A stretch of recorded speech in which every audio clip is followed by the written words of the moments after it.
My name's Latrell Adams III. I'm an undrafted rookie coming into the league trying to prove myself.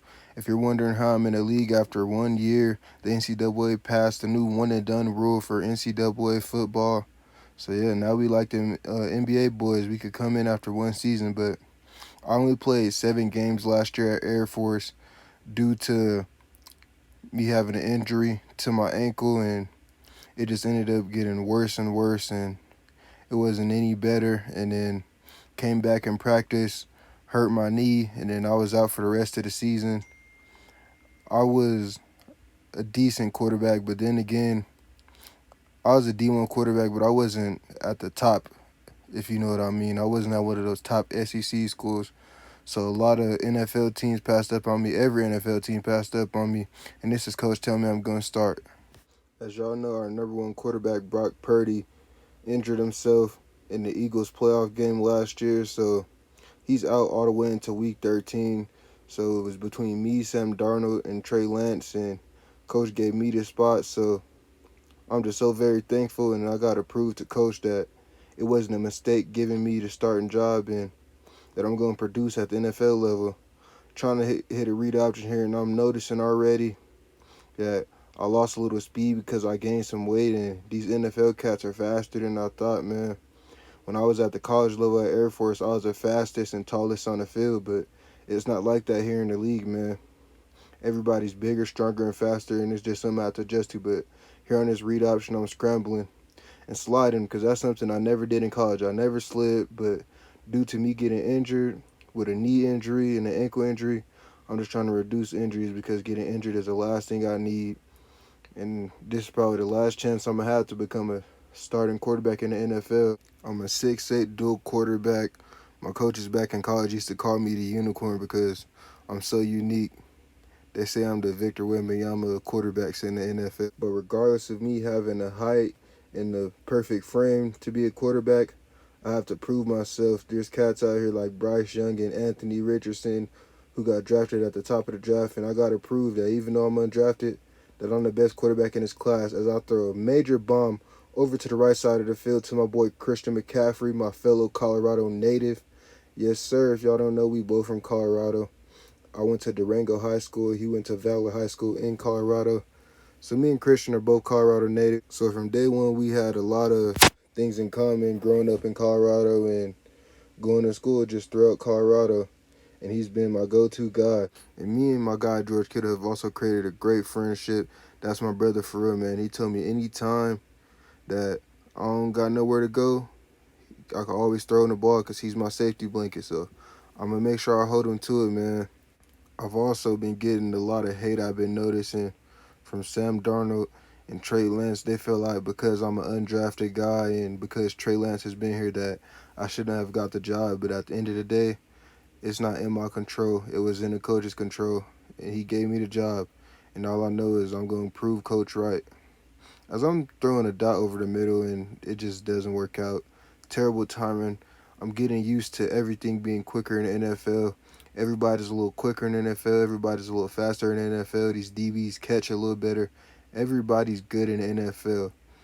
It was kind of like that in college because I was playing at Air Force and most of the teams I played had more talent than me. But at the same time, I was so talented I was able to overpower that. But it's not going to work like that here in the NFL. And I'm starting to notice I'm a little homesick. I was the number one recruit in Colorado coming out of high school, but I ended up getting in some trouble with the law, and then I lost a lot of my offers, so I ended up staying at home, going up to Colorado Springs and going to Air Force. So I haven't been out of Colorado in literally my whole entire life. This is the first time being outside of Colorado, and I'm traveling from, well, not yet, but I'm traveling from city to city this season, and I know it's going to be hard because if I'm feeling homesick already in week one, imagine how I'm going to be feeling later in the season. But as an NFL player, it's something I got to get over. One thing I told Coach Shanahan is that he could always coach me hard when I'm making mistakes, and you're going to see every time I make a mistake, he's going to talk to me about it, and he's going to tell me, and he's going to let me know every time I'm messing up. I told him to coach me hard. I'm not scared to be coached hard because at the end of the day, I want him to mold me into a great NFL quarterback. I'm trying to be among the top 5 quarterbacks in the NFL, and if my wide receivers keep making plays like this, it's going to happen real soon. Debo, he's been my go-to guy this game too. Christian, that's my guy as well. But me and George Kittle's friendship is on another level. He's a guy that has fun and just he's like a big kid out there enjoying the game of football, and sometimes that's just what you have to do, just not only with football. He just teaches me a lot of life lessons. No matter what job you have or whatever, you have to make the best out of whatever you have because there's always somebody who has it worse than you.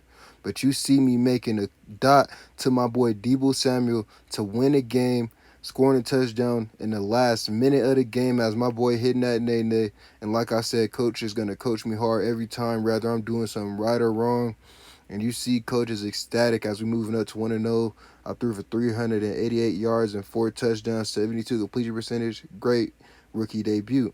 Going into week 2 versus 1-0 Seattle. This is a division rival, so this game's going to be a tight one as I'm forcing one over the middle and throwing an interception already. And you know Coach Shanahan is going to tell me about it every time.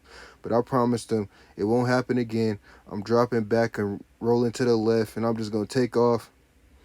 And I'm getting stuck by rookie Devin Witherspoon, a fellow rookie. Throwing the ball over the middle, getting the first down, dropping back, pump faking, throwing over the middle. Another thing coach has been telling me in practice is to don't be scared to throw in a tight window. Then again, I can't force anything, but don't be scared to throw in a tight window because at the end of the day, it's the league, and every time you throw your receiver the ball, he's not going to be as wide open as he was in college. But I'm going on another read option here, telling that little boy to get off me because I hit the weight room, and Jamal Adams is getting the tackle on me. But I'm dropping back, throwing over the middle, and I got my boy over the middle. And if my team keeps playing like this, we're going to be in great position. But this is the divisional game, so we have to prove our dominance. Ooh! As Christian is duking him to the right and proving his dominance right now, bruh.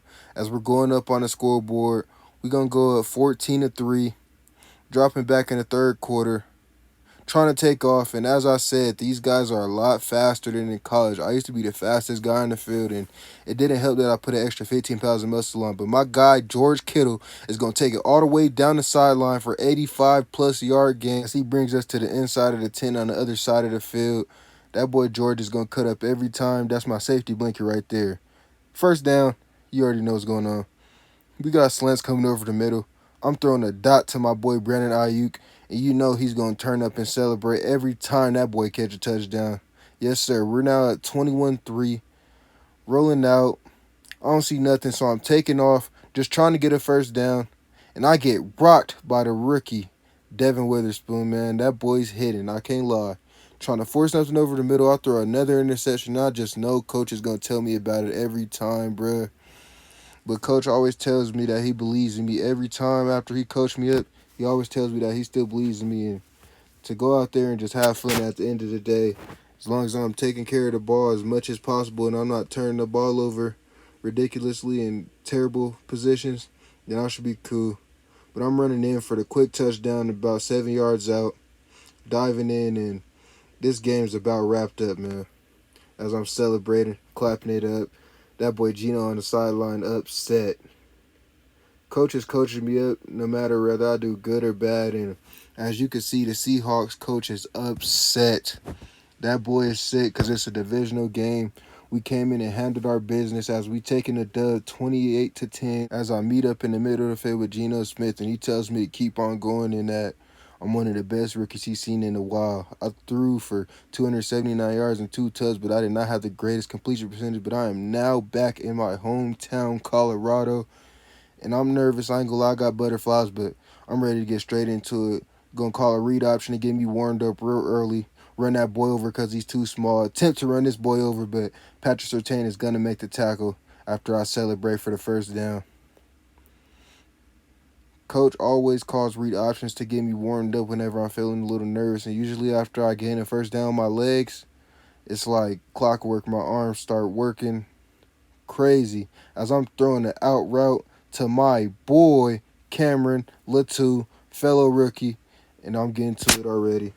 Let's go. It's 14-10 already. Defense has already got a defensive touchdown before we even touch the field, and I'm ready. But I'm not going to sit here and cap to y'all. I'm nervous as hell, man. My mom's watching in the stands. My dad's watching in the stands. My sisters, my brothers, my cousins, my aunties.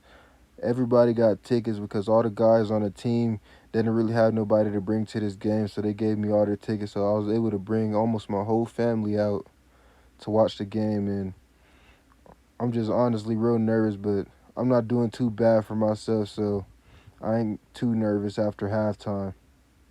As I'm throwing a floater bomb over the top and dropping it to my boy. At this point in time, I'm not nervous at all. I'm just ready to keep carrying the Adams name in the right direction. As you see me getting hit, and I'm not going to lie, that's probably the hardest I've been hit in my career, bro. After that hit, my ribs were aching. I know I'm going to have to ice my ribs after this game. But we going to play action mode, throwing over the middle to the left side. He ain't going to get a touchdown, but my boy is going to get a first down. Dropping back, throwing the deep ball off the slant, and getting my boy another touchdown. Another thing I want to say is me and Debo has been creating a great connection, and if he keeps playing like this, we're going to have a great 1-2 punch like guys like A.J. Brown, Jalen Hurts, Justin Herbert, and Keenan Allen, and guys like that, man. If we keep going like that, we're going to be the next quarterback wide receiver duo in the league. And you can't forget we got one of the best running backs in the league, got Christian McCaffrey, as he's getting another touchdown. And he's teeing up for his folks, too, because he's also from Colorado. So you know he's happy as well. Both of us are Colorado natives, so I'm not going to lie. He's probably a little nervous, too. But I'm sliding, as y'all know, because I'm trying to avoid injuries. We don't need no more knee injuries, no more ankle injuries, no more injuries at all. I'm trying to force it over to the left side and end up throwing an interception. But I must shake back. Coach Shanahan always tells me that quarterbacks have short-term memory, so I must have short-term memory. And I do as I'm connecting over the middle of the Debo. I'm on a read option, trying to take off for the first down as I'm getting lit up by the DB. And, man, I'm not going to lie to y'all. I'm ecstatic. I'm having a great game. My family's out here watching me, and things are just going great for me. They do say everything happens for a reason. I'm just so thankful to God for, even though I went undrafted, everything worked out for a reason, and that's why they say God makes everything happen for a reason, man, and that's honestly true, bro. I didn't see it at the beginning when I went undrafted, and I was sad that night, but everything's working out for me now. I'm on my way to 3-0 in the season, and I can't ask to be in a much better situation. Brock Purdy isn't coming back to week 13. I'm turning up with my team as we going 3-0. I'm on TV teeing up, shaking up with Russell Wilson as I just had a great game. 75% completion percentage, 312 yards, and 3 touchdowns to only 1 interception and a 131.8 quarterback rating, 10 rushes, 98 yards on the ground. I can't lie, I had a great game. I ended up accidentally skipping the next game, but here's my stats. Threw for 229 yards, 1 touchdown, 0 interceptions on a 124.7 quarterback rating. I had 142 yards on the ground with 16 carries and 2 tubs on the ground as well. These are my stats on the season. 1,208 yards, 10 touchdowns, 3 interceptions on a 68% completion percentage and a 125.4 quarterback rating, taking 7 sacks. Also have 41 attempts for 317 rushing yards and 3 touchdowns through 4 games. And if I keep playing like this, I might have an MVP type year. But unfortunately, Coach had called me to a meeting, and he broke the news to me that Brock Purdy's arm is getting better than they thought it was, and Brock Purdy might be back a little earlier than they thought. So if I want to keep this starting job, I'm going to have to turn it up towards the end of the season and prove to them why I'm the best undrafted 6'8" dual quarterback the NFL has ever seen. So if I keep producing like this, I should be good. But at this production, I don't feel like my job's safe. So next time I come out here, next episode, I got to turn it up a notch just to prove to them and show them that this is my job and Brock Purdy's not worthy to start on this team because Latrell Adams is here now and he's here to stay. And that's a promise, man.